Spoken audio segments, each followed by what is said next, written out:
రమణమూర్తి గారు 2014లో ఎమ్మెల్యేగా కొనసాగారు. 2013లో కొంత ఓటమి చెందారు. ఈసారి ఎందుకు అంత కాన్ఫిడెంట్గా చెప్పగలుగుతున్నారు? నేను చేసిన అభివృద్ధి ఒకటైతే, ఈ రాష్ట్రంలో అస్తవ్యస్త పరిపాలన అన్ని వర్గాల వారిని దగా చేసింది. ఈ రాష్ట్ర భవిష్యత్తు బాగుపడాలన్నా, మన బిడ్డల భవిష్యత్తు బాగుపడాలన్నా చంద్రబాబు నాయకత్వం అవసరం, తెలుగుదేశం పార్టీ నాయకత్వం అవసరమని అన్ని వర్గాలు ప్రజలు ఇవాళ విశ్వసిస్తున్నారు. రాబోయేది తెలుగుదేశం ప్రభుత్వం. అలాగే నా గురించి మీరు స్ట్రైట్గా కూర్చుని వేస్తున్నారు. 2014లో గెలిచి 19లో ఎందుకు ఓడిపోయారని. ఒక అవకాశం అనే పదం కలిపి ఆ నియోజకవర్గంలో ప్రభావం చూపించింది. ఈవేళ 2014 నుంచి 19 వరకు ఏ విధంగా నియోజకవర్గాన్ని అభివృద్ధి చేసినాను, రమణమూర్తి తాలూగా విధానాలు ఏమిటి అని ప్రజలు గమనించినారు.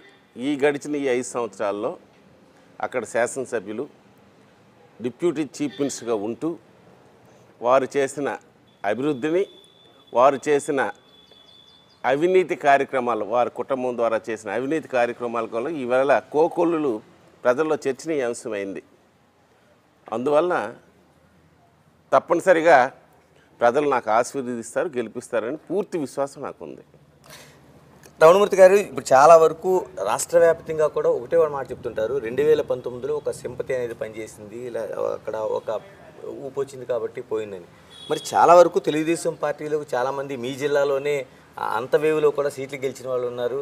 మరి మీకొక్కళ్ళకే ఎందుకు నష్టం జరిగింది, ఇలా కొంతమందికి, మిగతా వాళ్ళకి ఎందుకు జరగలేదు అంటారు? అంటే జరిగింది, వాళ్ళు ఇంకా ఎక్కువ మెజార్టీతో గెలవలసింది దగ్గరలో వచ్చారు.